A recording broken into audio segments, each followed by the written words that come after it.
Woo-hoo! Right, everybody, it's Tuesday night, it's cheese night. I am Charlie Turnbull. We are the Academy of Cheese, and this is the wonderful Avril Malloy. Avril, what a lovely evening to see you across the Irish Sea. Yes, not too far, really. Only across the pond. Across the pond, skip and a jump, over the hedge, as they say, very wet hedge. Yes. How are you? How is it? What's the weather like? It's wet and rainy, but quite mild. But that could change tomorrow. So the fields are kind of very damp. But as you would say, there's a fine stretch in the evening. We're getting to about 10 to 5 now in the evening before it gets dark. That's nice. That's nice. I was out in my garden and the snowdrops are coming up and stuff. Yeah. You begin to think that the world is re-emerging in some sort of positive way. Yeah, it really is. And the bulbs are up and the sap is rising. So it's getting a bit better. Everyone's a bit fed up being locked in. You knew who fed up? Nobody's fed up. We're all really calm. Okay, got it. Yeah, it's a bit of. But anyway, if we just stay home and eat lots of cheese, we'll be fine. Yes, we will. We'll go. I'm on one of my annual diets because that's exactly what I do too much of. But this is professional. I can eat cheese. That's part of my job. So, where are you, Avril? Are you in Dublin? Were you somewhere else? I'm in Dublin. This is my cheese. So. Oh, you've got 3 cheese envy. I have. Yeah. So, we tucked into ours a little bit, I'm afraid, prematurely on Saturday night, somewhat late, to be honest. And so I've got Cashel Blue, I've got the Killeen, the goat's gouda, and that's it. So what have you got as well? I have Cashel Blue, which is cow's milk cheese. It's actually on the level 2 Academy of Cheese course. And I have your Killeen goat gouda, which is a really unusual one. Beautiful soft cheese from pliable gouda from Galway. But I also, as a treat, found Mossfield for you, which is an organic cheese made in Tipperary and it's available as well, but all around Ireland. So you did, but you're back, and everyone saw you. So they got that it was Mossfield, which is an organic cheese. Now, we're going to do a little bit. We're going to eat the cheese, obviously, and we'll talk a little bit about cheese. But why don't you just begin by telling us sort of the potted history of cheese in Ireland? Okay, well, like most of Europe, there's evidence of cheese making in Ireland like 12 to 14,000 years ago through archaeological digs. But it died out for the same reasons as it did in the UK. That, for start, the land, people didn't have as much land, and then as time went on, butter became more popular because they would be paid more, they'd earn more money for making butter. However, fast forward to the 1980s, late 70s, early 80s, and a group of women, I must say, began to make, sort of resurged the Irish Farmhouse Cheese movement. Jeffa Gill, Veronica Steele, and they were very, very good friends. Veronica Steele, unfortunately, passed away a number of years ago, but she made the famous Killeens, which was, since the 80s, was featured on the Dorchester cheese board, famous hotel in London. And she was very friendly with Jeffa Gill. So they decided through the love of land or the love of a man, they ended up in County Cork.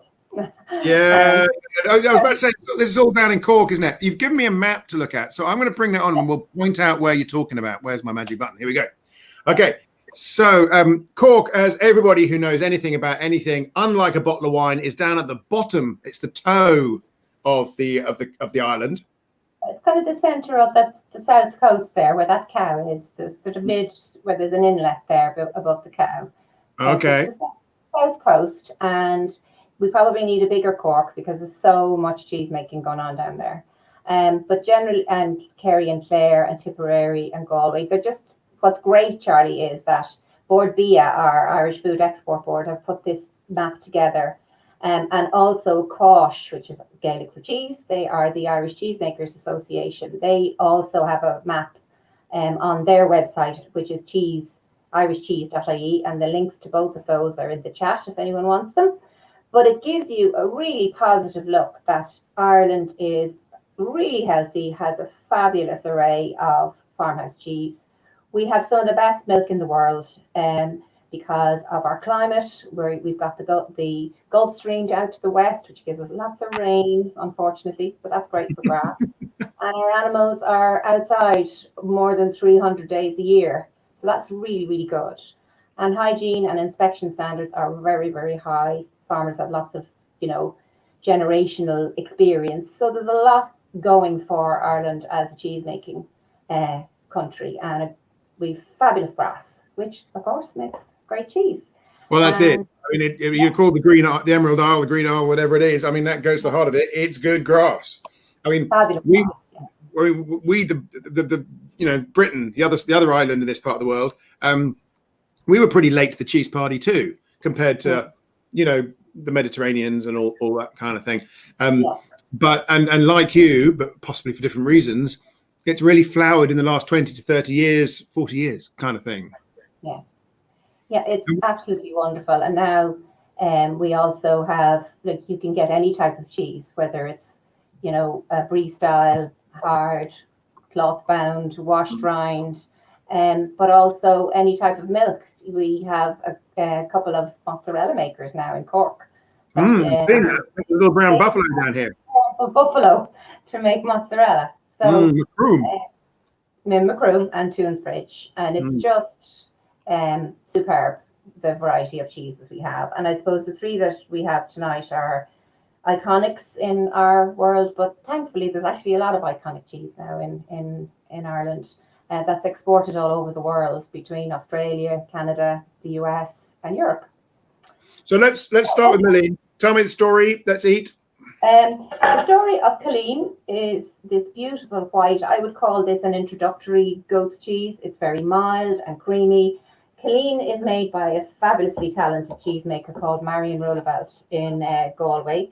And Marion came to Ireland in the early 2000s and has as a fully qualified trained cheesemaker.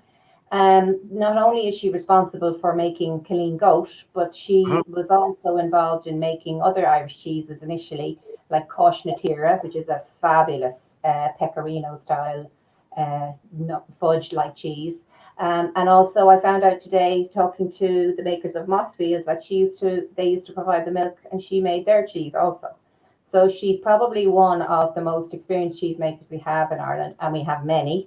And won a gold at the 2019 World Cheese Awards. Very nice. Yeah, so Marion is super talented lady. I've been to her farm when I worked with Sheridan's. And she hand makes all her cheese. And Marion's very tall, so she leans in over the vat to make all these cheeses, back-breaking work. So I don't want to ask the age of this lady, Marion, because that would be rude.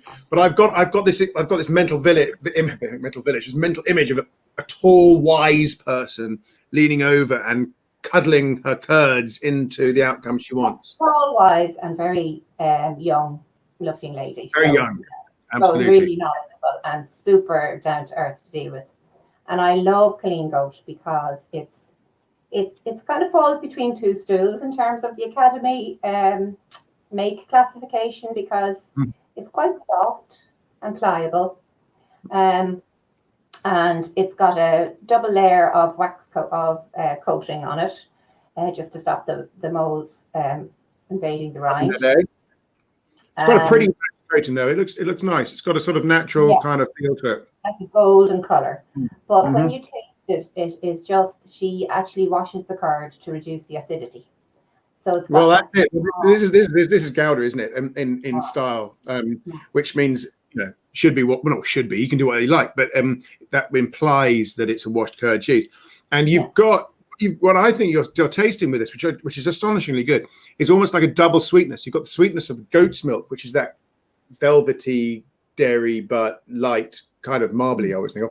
But also we've got vaguely caramelly sweetness that's going in there as well, which would have come from the washed curd kind of thing. And it makes it gives a great depth, really, without being sweet. I mean, it is sweet, but it's not sweet. And it also melts beautifully. so it's great in salads or as toasties. And when I worked as a cheesemonger, if people were looking for a cheese to introduce a non-goat cheese lover, someone who wasn't I can see this would totally hit the spot. Yeah. Introduce this, and without fail, everybody took it, and no matter who I offered it to, they said, there is not one smidgen of farmyard in this, is there? There's not. There's none of the billy coat, that sort of goatee, the shag, you know, the billy coat. It is pure and elegant is quite the right word. It's just spanking clean. It's just really, really clean flavour. It's just really smooth and there's a good length on it as well. But it doesn't have that, even on the nose, the smell of it, it doesn't have that really strong goatee flavour. It does. I mean, obviously the colour, that sort of bright whiteness, gives it away as being a goat, but nothing else does. No, if it was slightly darker, you would not call it a goat's cheese. No, absolutely not. So it is very unusual. I've never seen. Now I've tasted, you know, the extra mature farmhouse or goat gouda, but which would be quite hard and crystallized. But this is just pliable and soft. She also makes not without depth and richness. It's not like a young gouda is, that's sort of salty fat. You know, we've got real flavour here. Yeah. And she also makes cow's cheese. She makes Emmental style cheese, also called Kilmore. A full Alpine hard cooked cheese with a high scald point. Makes an Emmental style cheese called Kilmore. This is it here. And that's absolutely divine as well. Really, really nice. That is a hard cheese and a lot of milk to commit. So going back to the one I've got here. Sorry, I'm dropping bits of cheese. What age have we got here, Avril? She ages them from sort of 6 weeks to 2 months. That's more to the 2 months, I would say. Just knowing it tastes so much older than 2 months. It does, absolutely. I mean, if that was a cow's milk cheese, you would expect a minimum 6 to get this texture and this complexity. Yeah, she's a very talented lady. So I don't think even a talented lady could rush a cheese. I mean, nothing can rush a cheese. Yeah, that's 2 months old. So wow. It's on the level 2 Academy of Cheese book of 75 cheeses. Really, really. I think that's delicious. Good. I've had quite a few cheeses recently that have been the best examples of that cheese that I've ever had. This is without any question the best Killeen I've had. And I would bizarrely, we were doing some tasting on some Lincolnshire poacher yesterday. That was the best cheese I've ever had. And I wonder whether, while lockdown has been rude to cheese makers, it might have been good to cheese, if you see what I mean. I would agree. Although saying that, you know, in preparation for tonight, I spoke to a few cheesemakers, and they're doing really, really well. They were cleaned out, a lot of them, before Christmas, and particularly the goat and the sheep cheese makers. They're quite sorry. The goat and sheep cheeses are quite difficult to get at the moment because they're seasonal. So a lot of the animals are having a break at the moment, as are Mossfield cows. But they're coming up to Christmas, they were all sold out, bare shelves, and have a quiet January now. I think people were stockpiling before Christmas. Also, there was a huge surge, probably the same in the UK, huge surge on online orders. People just went bananas with cheese. And which is great news, because this time last year, they lost 70% of their business, most of them, when, you know, food service closed down, particularly the soft cheese makers. You can't hold on to that cheese. Yeah, the hard cheese makers can afford to either stop making because they've still got stock by drawing down on their sellers, or they can continue to make and just stock up and solve the problem later today. But no, the freshies, hard.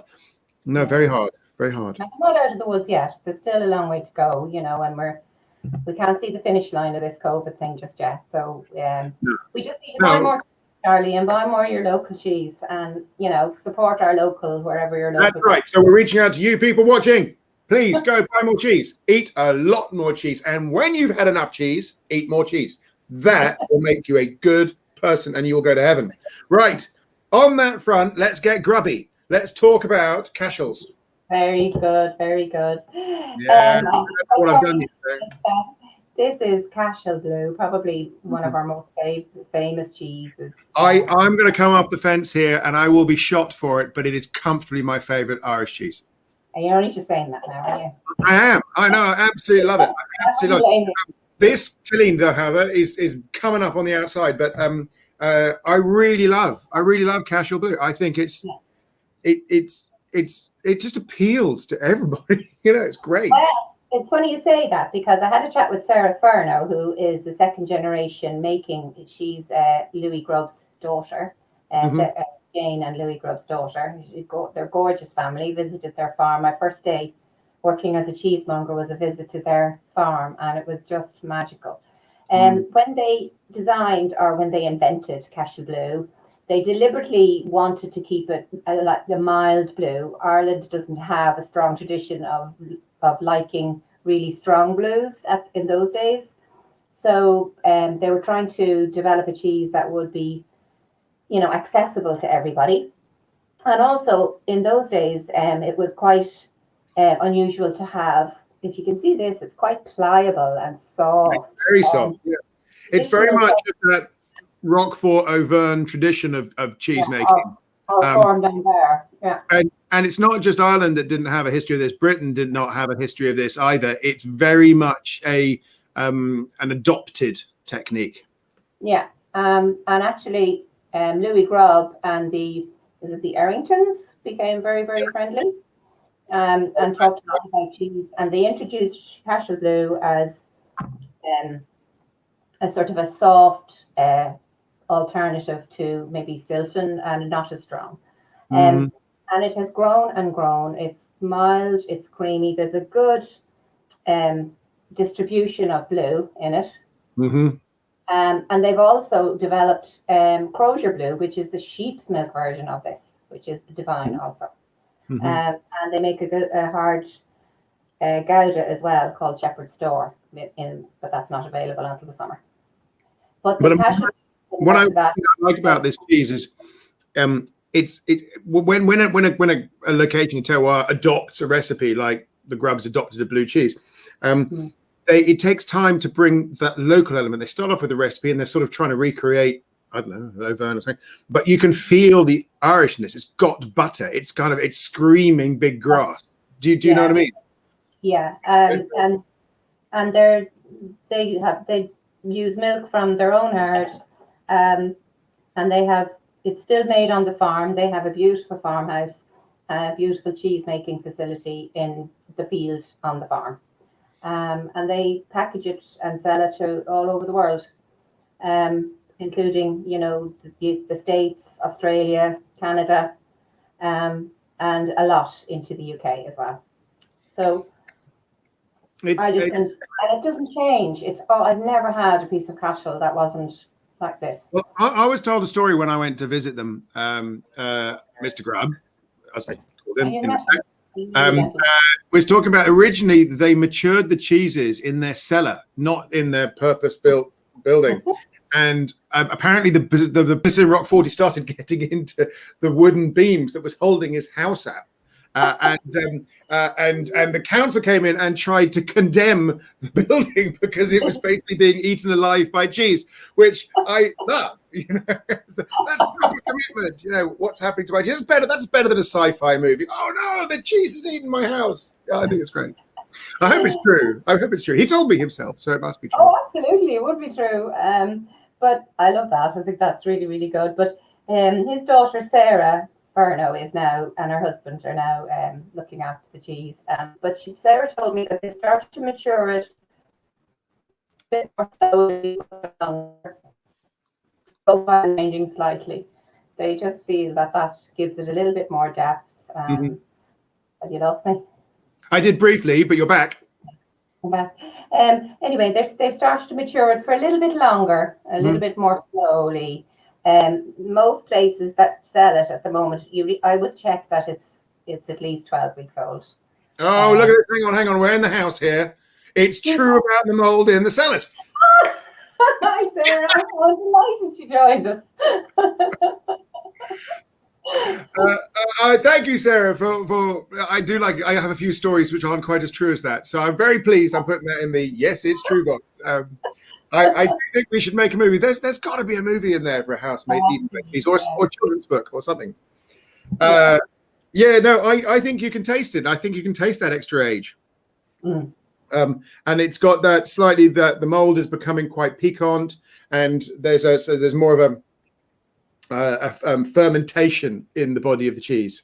Yeah, I think also for a blue cheese, like it's got that natural rind. That beautiful landscape on there. Look at the colouring on that. Isn't that beautiful? Gosh, I feel the need to show mine now. Here we go. Yeah, but it's just got that natural mold, and a really good blue distribution, and it's spectacular. Absolutely gorgeous.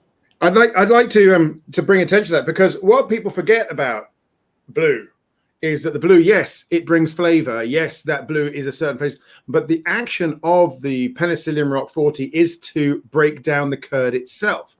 And so the right time means the curd tastes better. But here we're seeing, I don't know if you can see that. Can we see that? Can you see that? Come on, you can focus. Can you focus? Come on, focus, Mr. Camera. Right, can we see that just under the rind there's almost like additional breakdown? Yes. Where we're getting more action from the Penicillium rock 40 that's settling on the outside, that's getting an almost brie-like effect just under the skin. That is like a mold-ripened cheese. Yeah, like a mold-ripened cheese. Yeah. So very exciting. And also, just for interest's sake, I have a piece of their Crozier glue here, which is the sheep's milk one, and it's divine as well. And these lines here, for people who may not realise, these lines are where the cheese is pierced during maturing, because the Penicillium rock 40 is added at the make stage when the cheese is in the milk is in the vat, but it is activated until it has oxygen to feed on. So that's why blue cheeses are pierced.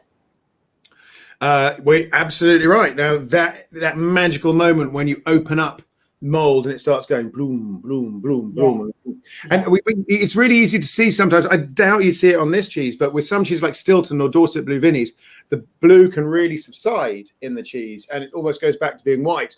You can cut it open and the blue returns. It's like a flower garden just coming up. But with a cheese like Cashel Blue, where the structure of the curd is a lot more loose, you have permanent air holes inside, little cavities, which form little mold blankets or mold wallpaper around the outside of the cavity that gives the blue.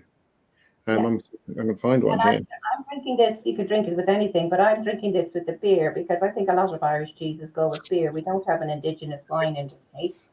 So yeah, I'd argue the same as across the water in Britain. So you've got everyone says, oh, but there's a wine industry in the UK since the Romans. I go, yes, but the amount of wine compared to the amount of beer is like that. Okay, let's be honest. There's a couple of posh winemakers down the bottom back in 1850 and all that, and an awful lot of people drinking beer, and that's why they taste so good together.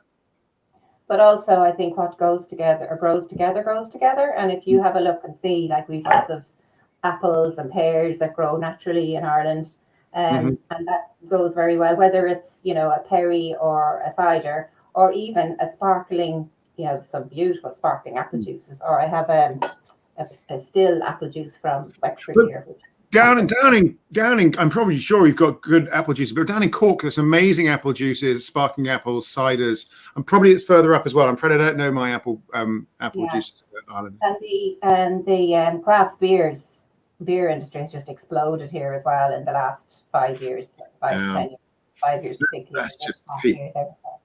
That's just teenagers who didn't grow up. Let's be honest. Right, go on. You've got another cheese. I can't join it. You've got to tell its story. Okay. This is Mossfield, and it's a gouda as well. And it's it's organic milk, and it's made by Rafe Haslam in Burr in County Offaly, and it's it's actually Tipperary, but anyway, I spoke to Rafe today, and he was delighted that we had his cheese. I brought his cheese along tonight. They started out as a dairy farm, and they brought their milk to Mary Mulvelt in Killeen to make their cheese. And then after a while, they decided, well, just milk wasn't really enough to keep them going. So they decided to make make their own cheese. So they converted to organic in 2000. And they have a very unusual breed of cow called the Rotbundt, which is You're going to have to say that word again. it's called a Rotbundt. It's Rotbunt. Rotbundt. Rotbunt, like a German bunt. Okay. Yeah, and it was originally a cow that came from Cork, but the monks brought it to Germany, and then they crossbred it, and they now Ralph has a herd of those cows, but also he's recently bought some Montbéliards as well. Okay. So he's from Comté and all those lovely cheeses. It does sound like the beginning of a good joke. There was a cow from Cork who didn't end up on a fork. Anybody want to complete the limerick? We are welcoming. Okay. So we've got Rotbundt and we've got some Montbéliard. So we're getting some high quality milk here. Really high quality milk. And actually there's another cheese called Beau Rua, which is red cow in Gaelic. And that's doing very well in Ireland at the moment. And their entire herd is Montbéliard. Oh, wow. So it's become a really, popular breed in Ireland. And so because it's kind of like a cheddar consistency, quite soft and pliable, but it breaks and cracks. Okay, I can see that. It's got a sort of a white not a white yellow, but with white edges, almost like it's a sort of sheep's milk cheese, kind of got an aged sheep. Yeah, it's quite pale for a cow's milk cheese. Rafe is in his 70s and he still works the farm. But he has now got to the stage where he has employed cheesemakers. But his son is also very into organic farming and organic food generally. So hopefully there's another generation to keep it going. Take it on. And again, a lovely family story, family farm. The cheese is made on the farm with all their own milk. He doesn't use milk from any other farm. They also make yogurt and sell yogurt and milk as well. So they've quite a few products down there, and they have a Cumin version as well. Again, all organic. So this is the Cumin one. I think Cumin's interesting because Cumin with gouda is an old 600 years old recipe or whatever it is. But for me, it's one of those cheeses where it isn't really very nice until you've got the cheese to the right age. And then the dryness of the curd makes puts the cumin in context. I think it can. I really think it's an interesting one because people think it's just flavor cheese, and the cheese then sort of takes the back seat. But with gouda with cumin, you really need to get the cheese right for the cumin. And he's got a really good balance. This is 10 months old. This particular one. Yeah, I think you need that. Yeah. He makes 30 tons of it a year, Charlie. So that's no insignificant amount. No, not if you're 70. It's not. So. But it's soft, it's buttery. There's a little bit of a piquancy towards the end of it. And it melts in your mouth. I would put that on any cheese board that I'd have in the evening. I would like to taste it. I'll see if I can get hold of some because it's not one I know. Well, I know it's in Paxton's, and I think it's definitely in Paxton's, but I'm not sure where else. I had trouble finding it, to be honest, at the moment. Again, cows are resting. Yeah, but it's a difficult world out there. Now I've got Sarah's come back. I want to raise this point, which I think is really interesting because she said rinds are so important to flavor. A number of years ago, we waxed a Cashel. Honestly, half the flavor was lost, and that really goes to the point that there's so much more to a cheese than bunging a bit of blue and hope it works, kind of thing. Yeah, well, absolutely. I think the rind contributes to the flavor. If you didn't have all the lovely bacterial growth, beneficial bacterial growth on the rind. And as you say, there's a little bit of breakdown underneath the rind on yours. Well, all the flavor then from the chemical reactions that are going on between the rind and the paste, that's bound to add to the flavor. Yeah. I think also if you were to wax it, you'd stop the breathing in some way. And and on our Academy of Cheese courses, we're always telling people don't wrap blues in airtight packaging because it kills them. So I think, this is a really good example. Actually, the rind, although it's not quite the same, but the colouring on the rind reminds me of Forme d'Ambert. It's quite similar in the hues. Right, we've got our first entrant. I do think we should send this out onto Twitter or something. But Alison and I are going for our first limerick here. There was a cow from Cork that didn't end up on a fork. She looked in the dairy, which made her so wary because it was filled with quark. Which is the first time. Alison, brilliant. You definitely get a star for that. But I'd like to see more limericks that begin with "There was a cow from Cork" and see where we can get on. Avril, this is amazing. Now, I've got a couple of sort of sidey questions about Ireland, moving slightly away from farmhouse cheeses. 1/3 of the cheddar consumed in the UK comes from the Republic of Ireland. Is that right? Yes. We have a huge cheddar industry. Traditionally, it was block cheddar, again, mainly from Cork. But some beautiful examples of that coming out now with different flavour profiles, depending on the per batch. One being Carberry's, they're a fabulous cheesemaker in Cork. And so it's a bit concerning. Well, will that still continue now or not? But likewise, we buy a lot of British cheese here. Western is really popular. I mean, cheddar's such an interesting one because at the end of the day, it's a properly international cheese. It doesn't have that same terroir issue, especially with the block cheese. Where has Avril gone? Has she got a runaway piece of cheese? Maybe there's cheese rolling going on in Ireland right now. Okay. I have no idea where Avril has gone. So anyway, it's time we wrapped up. So thank you, Avril. I'll say again probably when she returns. But that's Irish cheese. There's so much more to talk about. Hopefully we can get Avril to come back maybe in a few months to tell more about Irish cheese. Why don't we just do that? And we'll tell more about Irish cheese and we'll discuss some of the other obscure wonderfuls, because one of the things Ireland's so very good at is washed rind cheeses, which I really like, that Doris Moline thing, which we can touch on as well. So we'll get Avril back. She disappeared off stage left. Right. I also have to say that we have lots of people offering level 1 courses and level 2 courses, which you can do online, or you can book in with me and have me in a kind of very voluminous kind of way, talking lots of cheese online, a kind of what do you call it? A webinar kind of structure. And in general, the Academy is doing lots of Zoom meetings that are about cheese and things like that. But it looks like we will be back at some point this year to eat cheeses in restaurants, in delis, and all that kind of stuff. So I'm very excited about that. What else to say? See you in a couple of weeks' time. Oh, we're moving to every 2 weeks. Did I tell you that? Every 2 weeks. Meanwhile, I will have finished my diet by then. I'll be back eating cheese. See you then. All the best, and stay wise and cheese eating happy.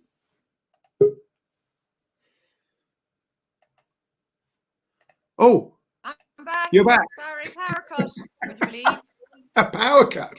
Okay. Well, I thought I'd just wrapped up and was about to end the broadcast, but it seemed rude. So we're reopening to say goodbye to you. So thank you very much, Avril, for coming on. And I was saying, if you could come back in a few months and do some more Irish cheese introductions, a tour of the Emerald Isle by Curd, that would be fantastic. I'd absolutely love to. Thanks a million, Charlie, and thanks to the Academy. Hi, Tracy and Alice. Thanks a million, guys. And if anyone's interested in finding more Irish cheeses, the 2 links that you have in the chat there will help them: irishcheese.ie or boardvia.ie. Or hopefully your local good cheesemonger or farm shop. Local good cheesemonger, of course. Okay, lovely to see you. See you next time. Bye, everyone. Bye.